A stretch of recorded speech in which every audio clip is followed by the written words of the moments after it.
Hello guys! Ayan, may take home yung anak ko. Galing kasi siya sa event. Meron silang event sa UST. Then, may pakain siya sa mga doktor niya.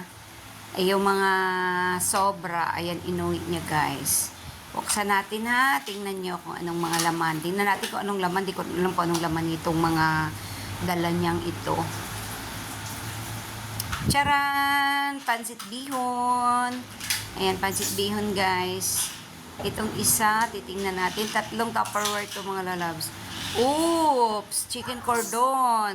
Ayan, mukhang masarap. Tamang-tama ito sa hapon na namin guys. Then the other one is... Tingnan natin mga lalabs. Oh! Baby. Ay, kari-kari. Pero guys, mukhang malapit na siya mapanis. Tingnan nyo guys, may bula-bula na. Loksyami pa naman.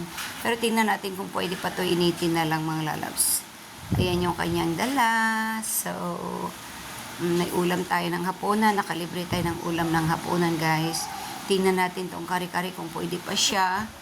Kung pwede pa siyang initin. Tanggalin na lang natin yung laman sa sauce. Ayan no. At saka ayan yung bihon. Marami pang bihon guys. Pinakamadami yung chicken cordon. Ayan guys. Oh, look, yummy pa naman. Ang bango ng peanut butter.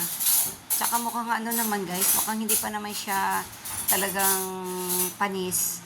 Pero parang 50-50 na mga lalabs.